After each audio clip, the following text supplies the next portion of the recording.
Hello, Cedar Crest College, and welcome to the show. You are now listening to the X Chromozone radio show with Cindy Rodriguez. Thanks for tuning in. And now the weekly disclaimers. Wah, wah, wah. You are listening to Cindy Rodriguez on Cedar Crest College Radio, Cedar Crest College's campus radio station. Any opinions expressed on this show reflect those of the DJ and are not necessarily those of the station. And now my own personal weekly disclaimers. This show may contain some adult language and content, so you have been forewarned. Now, mostly that usually comes from the music I play because I play uncut, uncensored versions of everything. So if you can't handle that, then you probably should not be tuning in right now, but it's not that bad. Okay, and also, especially tonight, sorry for the delay. Was having a little technical difficulties there, but it has been taken care of, and now we can move on with the show. So it may go a little overtime tonight, nothing too long, but just to put that out there. All right, we are now on the 5th episode. I made it past a month, yay, without getting yanked off the air. The 5th episode of the X Chromosome. Now, shout out to some people because I told them I would do that tonight. It looks like I've been building up a little bit of a fan base out there. So I wanted to give a shout out to what I like to call the X Chromosome crew. Yay! Apparently have some people listening from, all over the Lehigh Valley, as well as New York City, Kansas, and Florida. So just to name a few people, I want to say hello to Jen in Kansas, Miriam in Florida, and a few other peeps from the X Chromosome crew. Pauline, Vicky, and David. Yes, I do have one honorary male so far as part of my X Chromosome crew, because I'm going to try to be a little inclusive there. So shout out to Dave. Thanks for listening. Okay, so now, before we go on to our topic for the evening for this week, I pretty much only have one announcement to share with you guys tonight. Just one announcement only. Very, very important. Don't forget to vote this coming Tuesday. Go out and rock the vote, people, especially all you ladies on campus. Let's go out there and make a difference.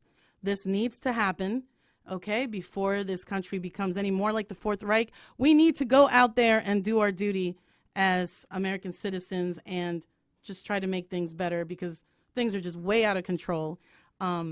You can probably tell by now, if you've been listening to my show, I am not very bipartisan. I am very biased. I'm going to say that. I am, and so is my show. Okay? I was born and raised Democrat, and independent, and that's how it is. So just to put that out there. Also, okay, as far as with the announcements going along those lines, just to let you ladies know, at Cedar Crest College, there will be a voter van on Tuesday, available 10 a.m. to 1 p.m. And on Tuesday, 4 p.m. to 7 p.m. in front of Blaney Hall. And I believe they were organizing a watch party for that evening, 9 p.m. to 11 p.m. I will repeat this again towards the end of the show, but just to put it out there, I think hopefully if the weather's nice, they will have games and karaoke and all kinds of good stuff on Tuesday. So please go out there and vote on Tuesday. That needs to happen, okay? And for the news and reviews, I'm going to talk just a minute about this lovely play we just had this past weekend at Cedar Crest College that I went to see last night, and that was The Velveteen Rabbit. And I'm not just talking about it because I'm part of the stage design crew, but because it was totally adorbs. I mean, love it. So cute. It had a great message. One of my favorite lines in the show came from the Skin Horse, the toy horse in the show, when the Velveteen Rabbit asked the horse, "What is real? Like, what does that mean?" And the horse says, you become. It takes a long time. That's why it doesn't happen often to people who break easily or have sharp edges or who have to be carefully kept. Generally, by the time you're real, most of your hair has been loved off and your eyes drop out and you get loose in the joints and very shabby. Kind of like how I feel most of the time when I get up in the morning. But these things don't matter at all because once you are real, you can't be ugly except to people who don't understand. Deep. So that was Velveteen Rabbit. Great job, everybody. Everyone did a great job. Lovely story about friendship and being real. Now, after the next song, you're going to meet my guest tonight. My very first guest on the X Chromosome. Very excited to have someone join the X Chromosome crew live here in the studio. She's going to be joining us in a moment. But first, a message from Miss Independent.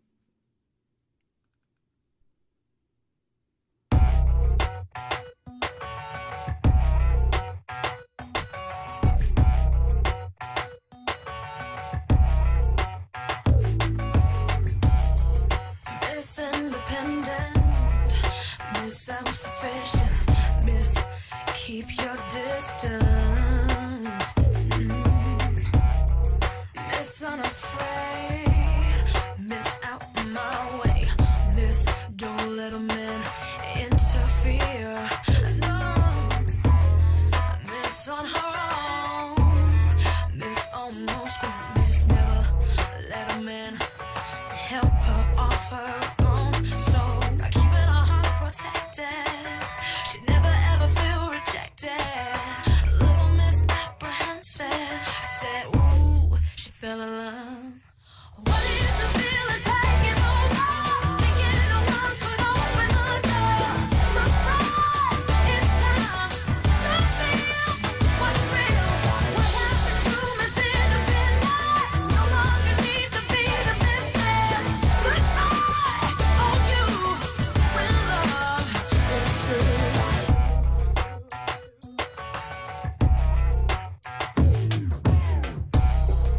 Miss got it hard, Miss play it smart, Miss if you wanna use that line, you better not start, no, but she miscalculated, she didn't wanna end up jaded, and this Miss decided not to miss out on true love, so by changing her misconceptions, she went in a new direction, and found inside, she felt a connection. She fell in love. What is the feeling taking over? Thinking no one could open the door. Surprise, it's time to feel what's real, what's real. What happened to Miss Independent? No longer need to be defensive. Goodbye on you when love is true. When Miss Independence walked away, no time for love that came her way.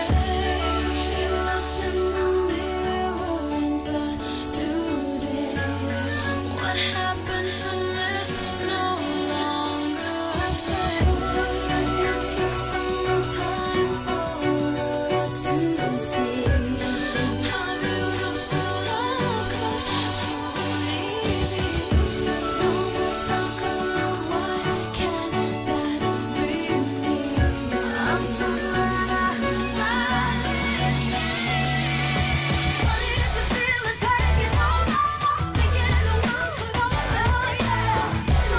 Surprise, it's time to feel what's real. What happened to Miss Independent?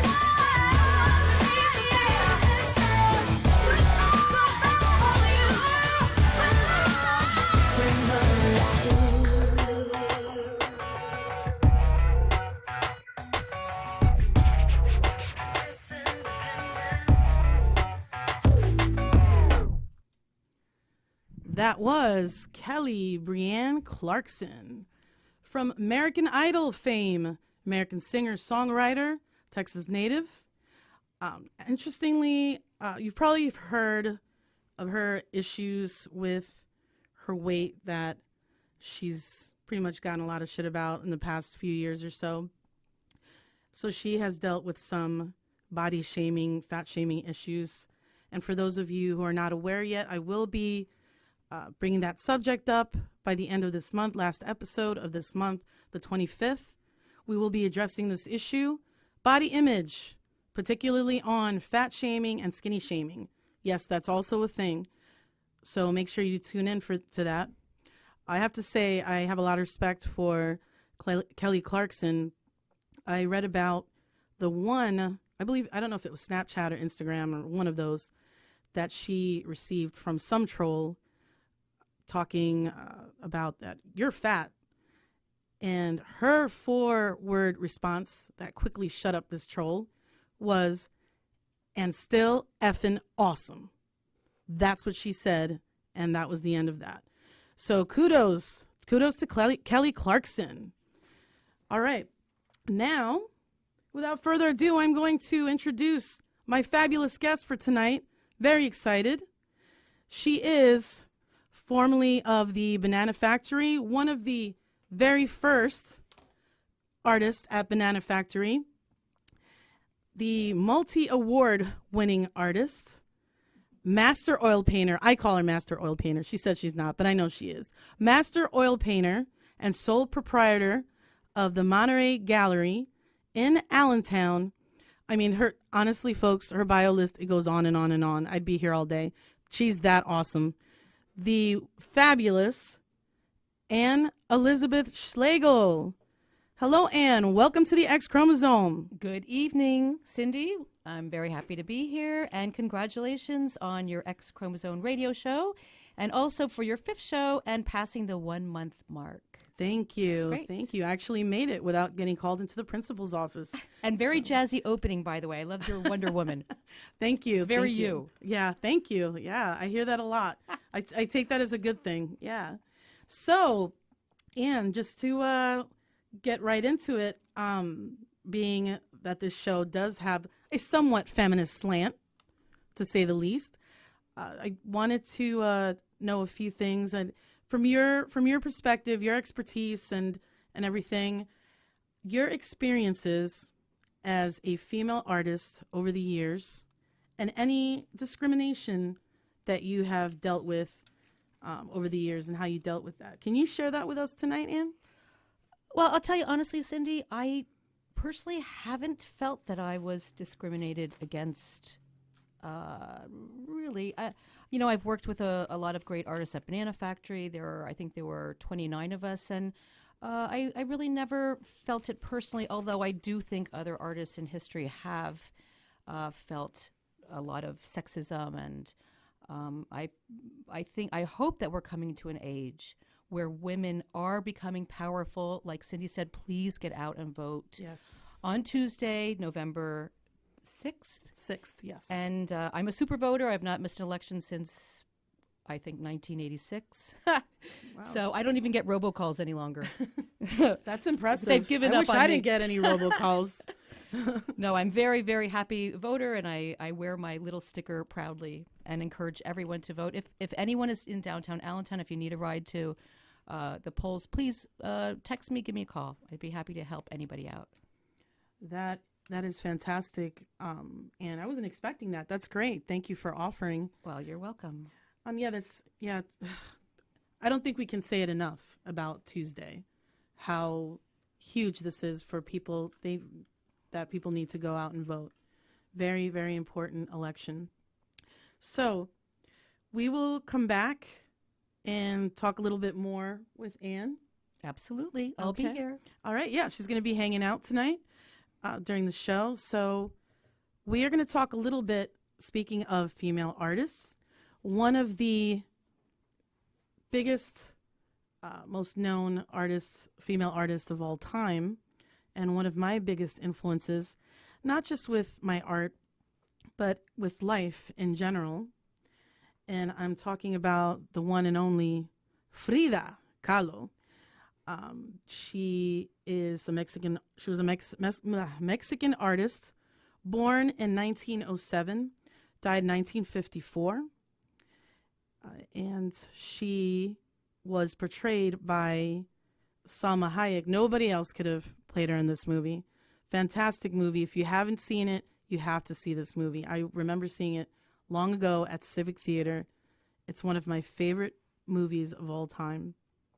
So Frida, she has really influenced this culture in many ways. I think she's bigger now more than ever.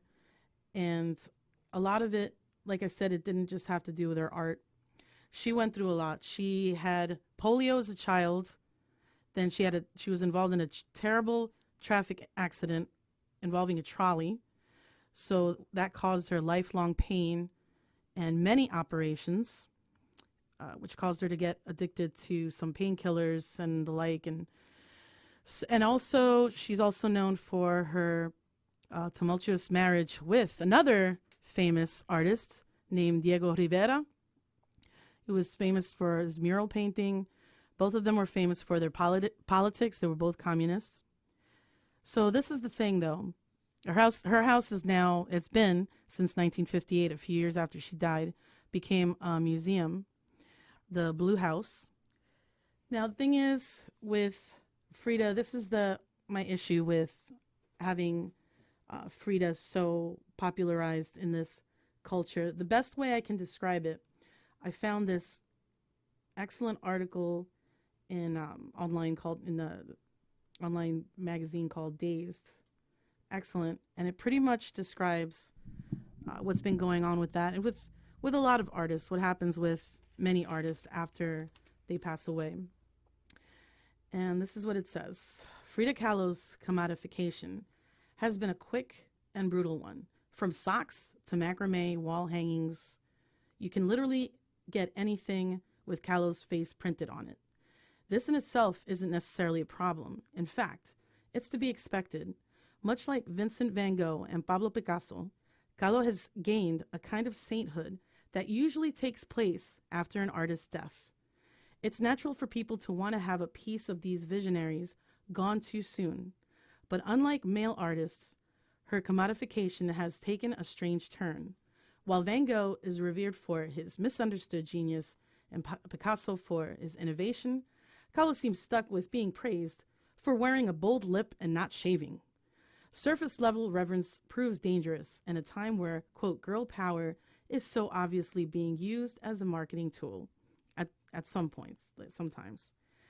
And to go on with that briefly, it says there's a righteous, constant need for representation of women, disabled people, queer people, and people of color in the media.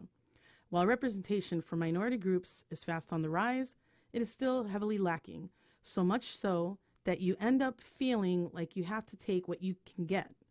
It's becoming an increasingly hard pill to swallow, especially as often the underrepresented are excluded from the process of telling their own narratives. It happens so regularly that it's hard to gauge if the people behind the scenes have good intentions, even if they are supported by the mainstream. Ultimately, though, Hollywood studios and big corporations will go where the money is, and it's naive to think that they have our best interests at heart. And with that, I'd like to play a poem reenactment.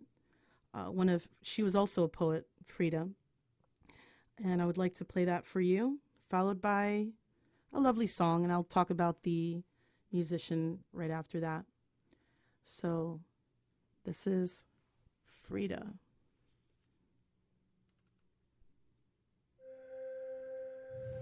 I used to think I was the strangest person in the world. But then I thought, there are so many people in the world, there must be someone just like me who feels bizarre and flawed in the same ways I do. I would imagine her and imagine that she must be out there thinking of me too. Well, I hope that if you are out there, you hear this and know that yes, it's true. I'm here. And I'm just as strange as you.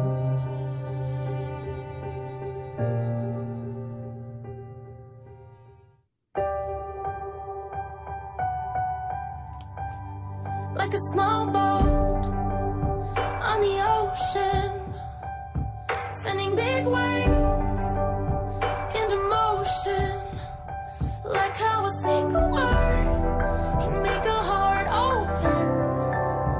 I might only have one match, but I can make an explosion. And all those things I didn't say were wrecking balls inside my brain. I will scream loud tonight. Can you hear my voice this time? This is my fight song. Take back my life song. Prove I'm alright song. My power's turned on. Started right now. I'll be strong. I'll play my fight song. And I don't really care if nobody else believes, 'cause I've still got a lot of fight left in me. Losing friends and I'm chasing sleep. Everybody's worried about me. In too deep. Say I'm in too deep. It's been 2 years, I miss my home. There's a fire burning in my bones. Still believe, yeah, I still believe. And all those things I didn't say were wrecking balls inside my brain. I will scream loud tonight. Can you hear my voice this time? This is my fight song. Take back my life song. Prove I'm alright song. My power's turned on. Starting right now. I'll be strong. I'll play my fight song. And I don't really care if nobody else believes, 'cause I've still got a lot of fight left in me. A lot of fight left in me.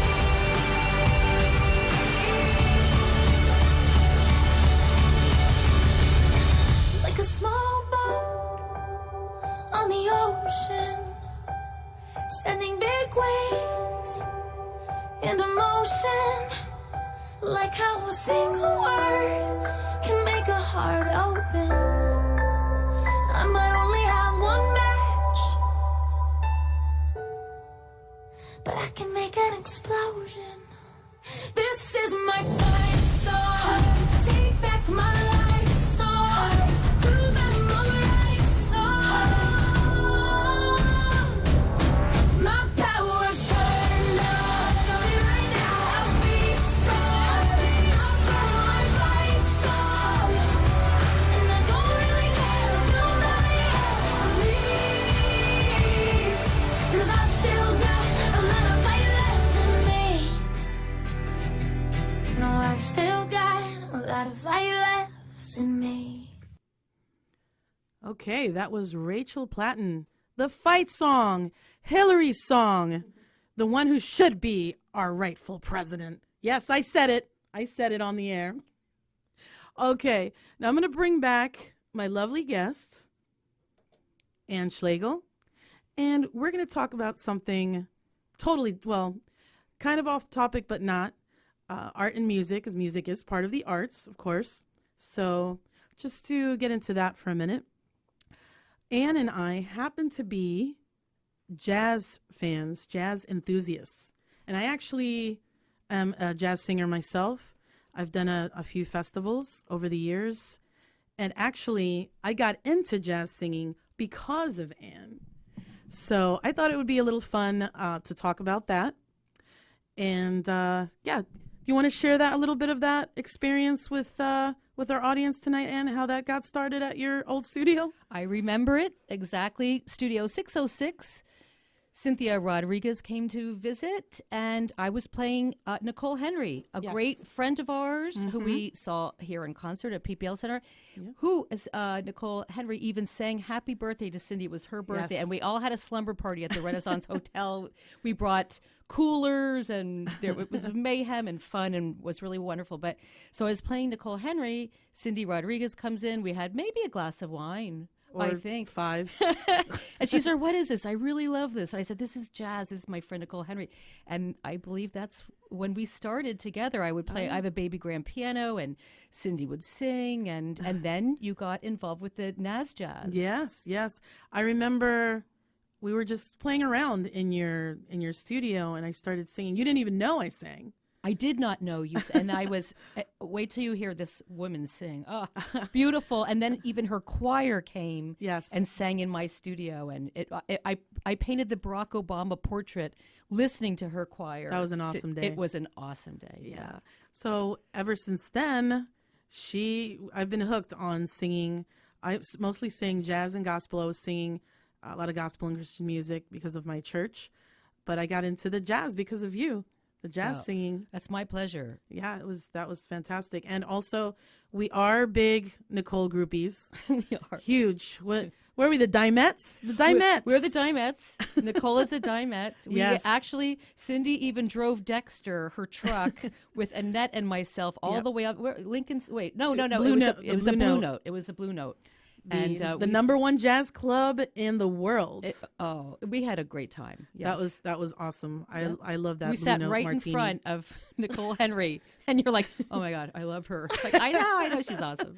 She is gorgeous, Beautiful inside stunning. and out. Yes. Yep. And I have probably 3 or 4 signed CDs from her now. Oh, I'm yeah. building my collection. Good. I'm gonna have every single one. Yeah, we're those people. Well, at every show when she and comes around. Oddly enough, I met her in 2008. I was artist in residence in Antibes, France, in the French Riviera. That's right. And I got to see her in concert. I still remember vividly. She was gorgeous in the salmon-colored dress, the Mediterranean behind her, and she was singing. Everyone was in awe. They couldn't even clap because they couldn't even move their hands. They were like starstruck. And so afterwards, she was signing CDs. And she didn't have a Sharpie, and it said that she was from Miami. So I said, Nicole, hi, I'm Ann Schlegel. I'm artist in residence, and here I have a Sharpie. And I said, I'm from Pennsylvania. You're from Florida. She's like, actually, I'm from Doylestown. It's like, what? So we invited her for the first jazz festival in Allentown, and she came, and she was the headliner. Yes, she was. Yeah, that was the night that we had the slumber party. Yep, we had the slumber party. That was fantastic. That was legendary. We even stayed up to watch the sunrise. We had the best. Well, you guys stayed up to watch the sunrise. Oh, but yeah. that's right. you stayed away. I can't believe I passed out. I was done. That was great. And there is a video floating around somewhere with the cupcake when she's singing "Happy Birthday." We didn't have anything to light it. Happy but birthday her. a cappella. Yeah, Cindy. that was beautiful. One of the best moments in my entire life. Yeah, I melted. I was just mush. She's lovely. Mush. If you have a chance, she's living in New York City right now. So if you have a chance, did she move already from she lives in New York. Miami? Yep. Wow. Yep. So that's Okay. pretty close now. Yes, that's too close now. Uh-oh. Get Dexter ready. Get Dexter ready. Oh, I kind of feel bad. I usually talk about each musician as I play their music, especially if it has anything to do with the topics that I discuss on the show. Really quick, I did mention about Rachel Platten, about this particular song that I played, the fight song. It was originally, she wrote it was about depression. That's what she wrote it originally about. She was a special guest of Taylor Swift on one of her tours, I believe. So I just wanted to put that out there. I think it's a very inspiring song. I mean, it was good enough for Hillary. She put it out there. I went to see Hillary twice, and that Me song too. played. Me too. Oh my goodness. Fabulous. I love that woman. Definitely. All right. So I have a little surprise for Anne, especially since she is my first guest on the X Chromosome. I wanted to do something special. So I'm thinking, what can I do? Oh my God. So I have a special song just for you, and may not have anything to do with women in art or empowerment, but it has to do with the woman that we were talking about. Very special performer, jazz singer extraordinaire, Nicole Henry. So in my lineup this evening, I put a song here to play just for you, Anne. I'm intrigued. Yeah, this is actually one of the songs that I've sang at the Jazz Festival. So here we go. This is Nicole Henry.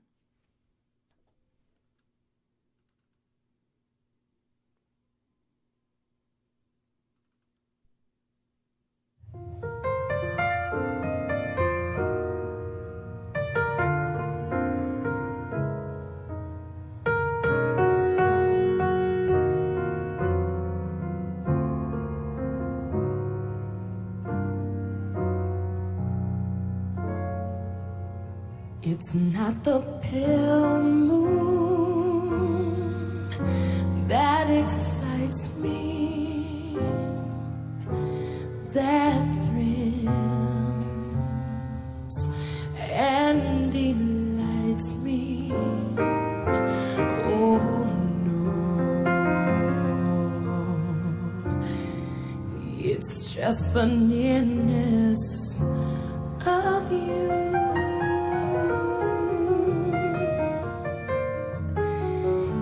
Isn't your sweet conversation that brings this sensation? Oh no, it's just the nearness of you.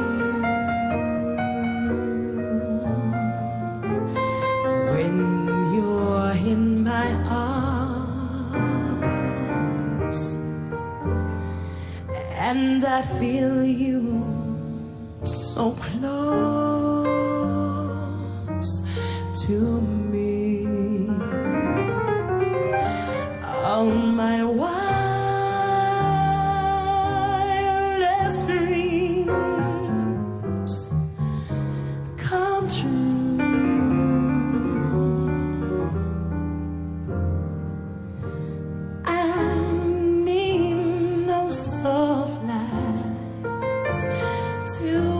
Enchant me if you only grant me the right to hold you ever so tight and feel you in the night,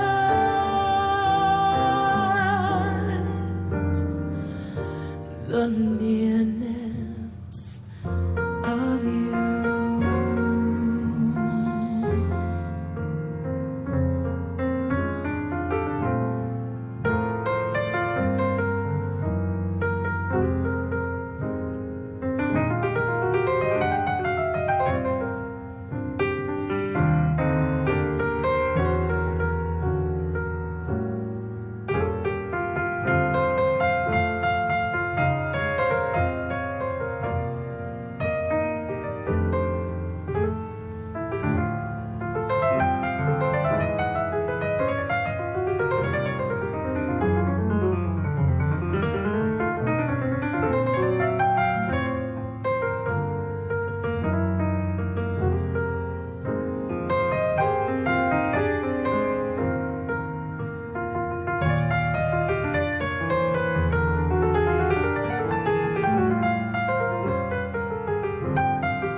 the nearness of you.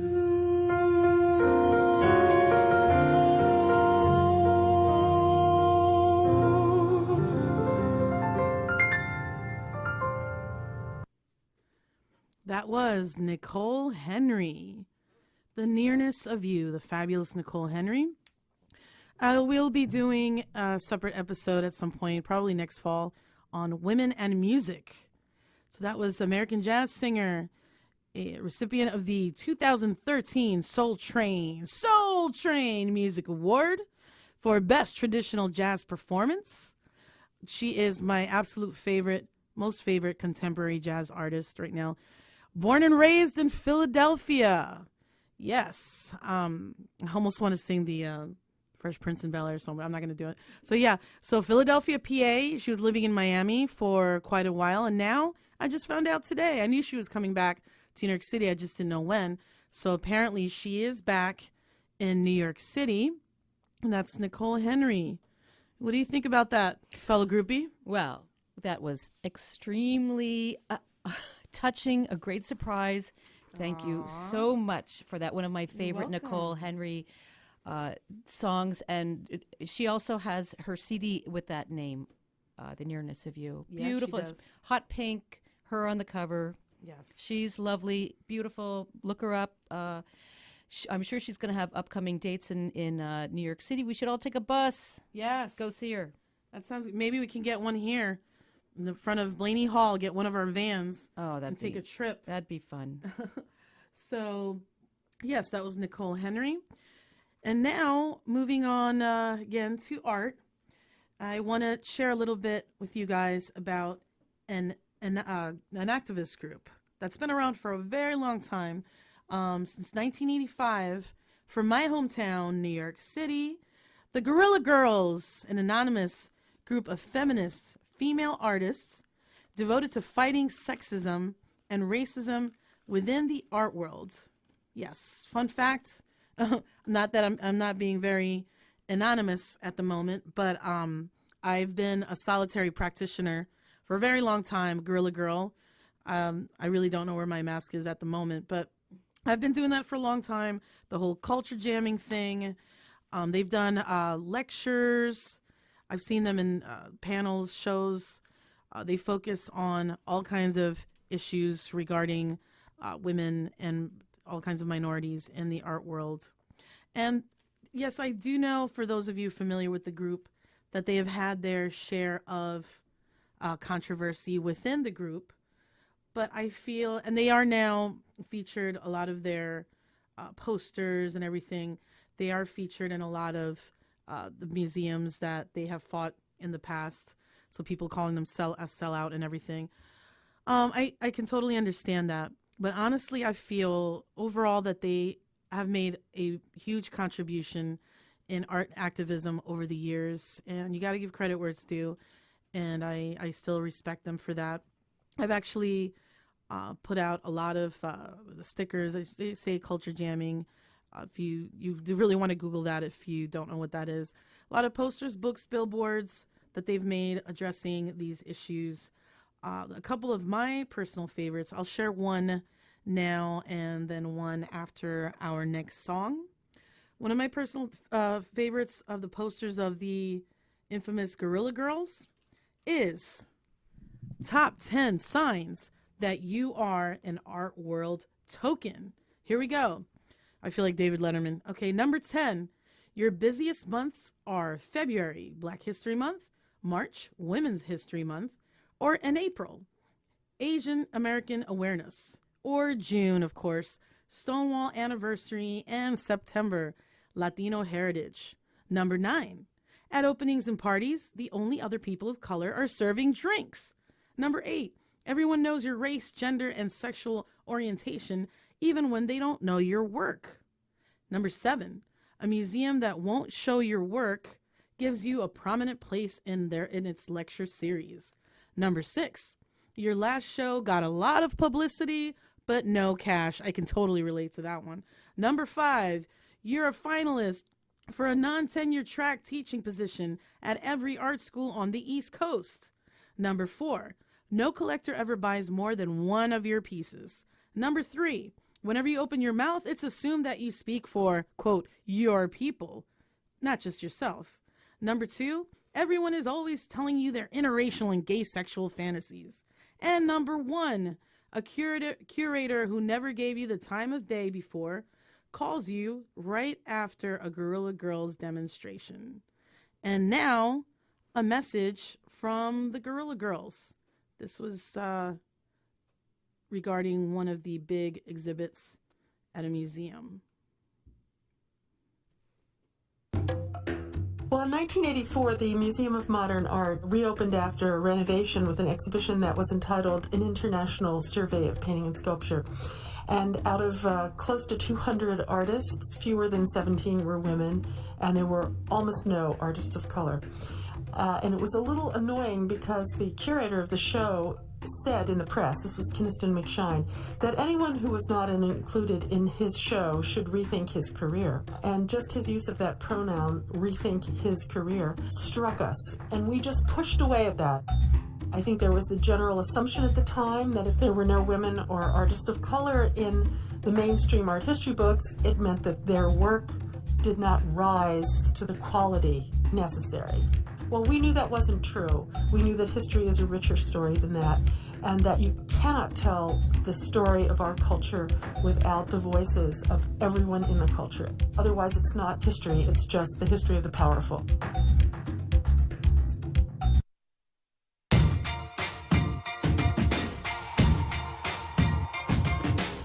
I used to bite my tongue and hold my breath, scared to rock the boat and make a mess. So I said quietly, agreed politely. I guess that I forgot I had a choice. I let you push me past the breaking point. I stood for nothing, so I fell for everything. You held me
That was Catherine Elizabeth Hudson, also known as Katy Perry with Roar.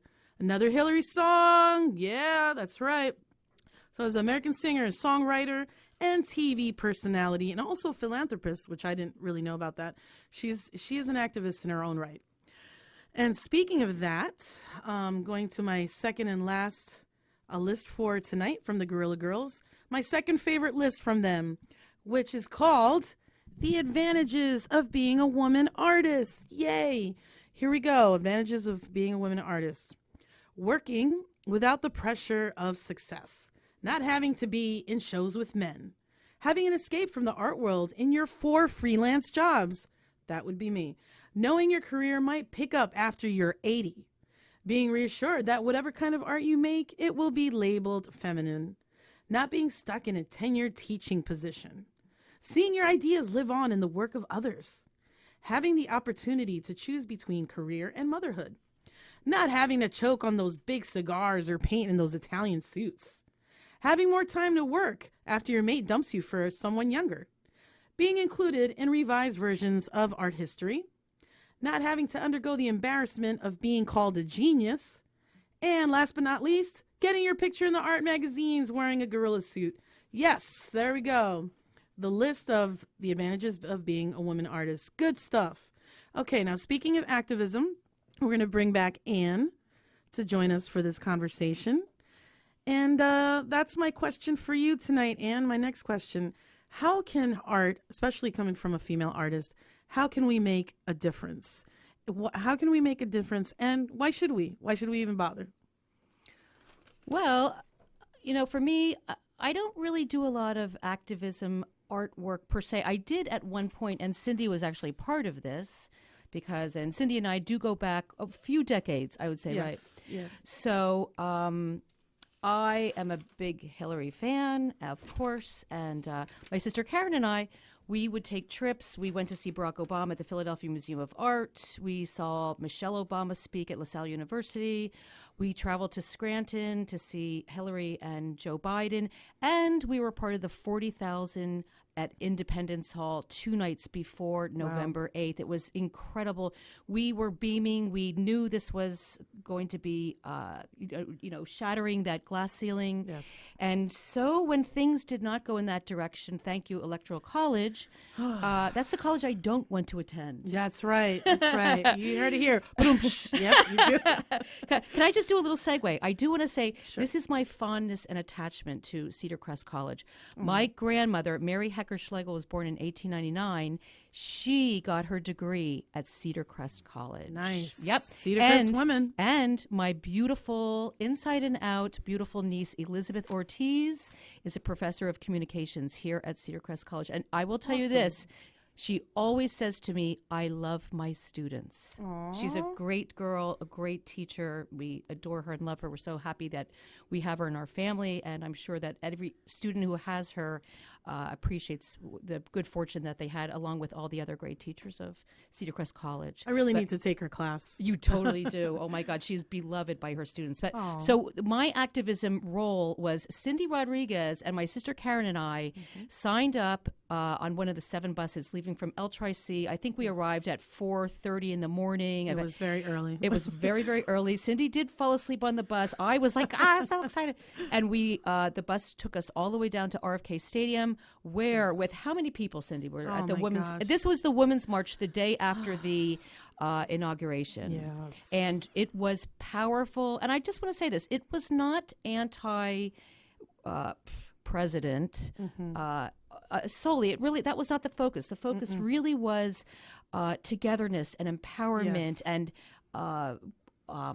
environment and equality in pay, equality in persons, immigration. Like, it was so wonderful. And I will say this, not one arrest. No. Everything was peaceful, joyful. The police loved us. Oh, yeah, absolutely. And so what happened was I brought my good camera and I took a lot of photographs, and I was at my studio at 740 at the time, and I thought, I'm going to, maybe for my next third Thursday, I'm going to have my photographs. And then I started getting calls from people. Hey, I was at that march. Could I have photographs? And I was in Philadelphia. Hey, I was in New York. I was in Bethlehem. So we had 92 photographs from 18.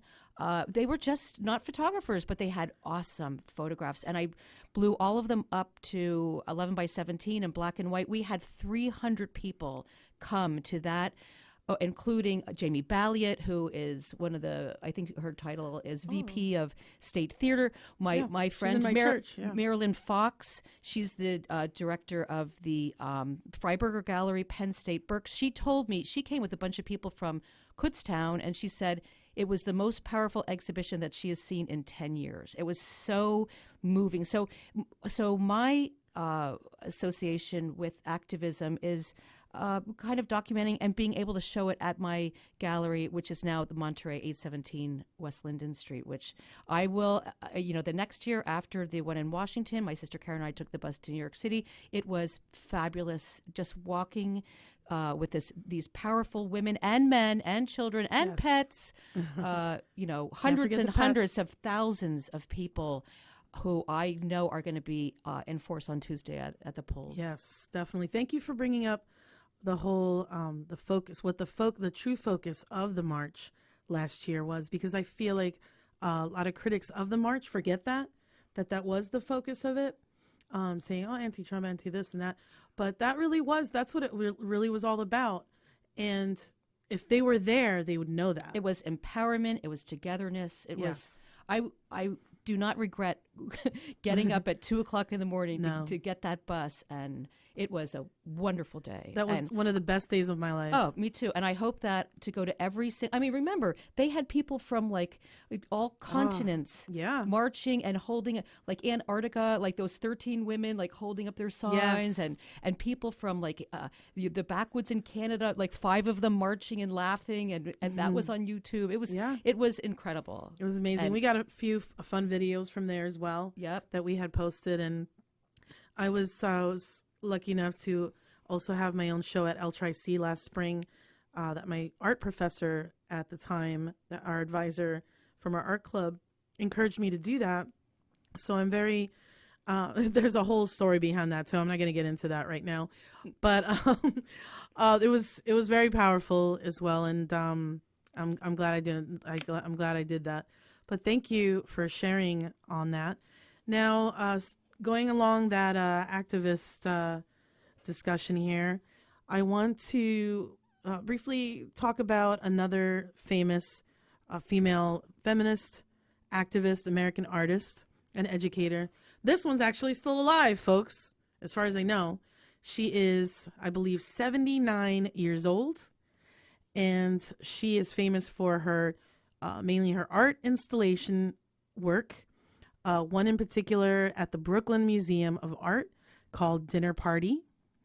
And she comes from a lineage, 23 years lineage of rabbis, her family. I thought that was pretty cool. Like, whoa.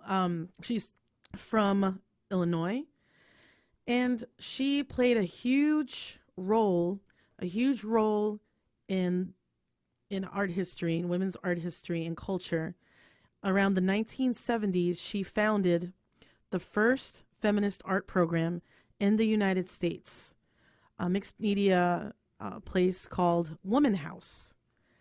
And her name is Judith Sylvia Cohen, also known as Judy Chicago. So here is Judy Chicago. If you don't know about her, please Google her. She is amazing, and I've read some of her books, and she plays a huge part. We need to thank her for her contribution to women's art and women's art history in general. This is one of Judy's interviews from back in the day, talking about women's art history, and then I'll play a little something from Gwen Stefani after that. So here is Judy Chicago.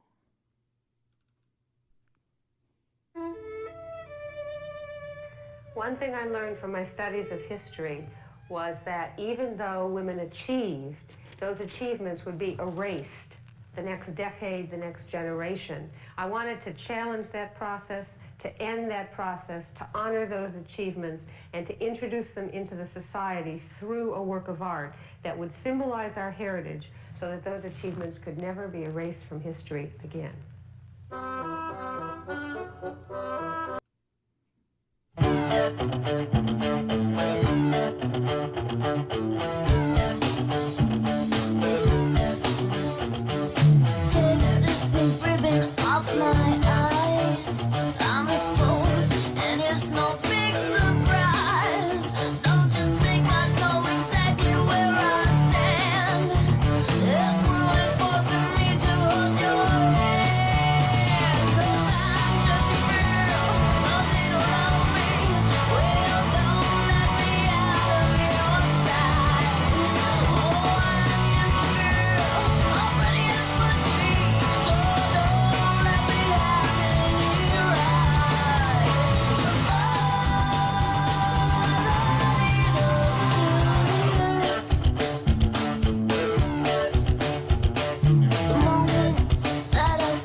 That was Gwen Stefani from No Doubt, Just a Girl.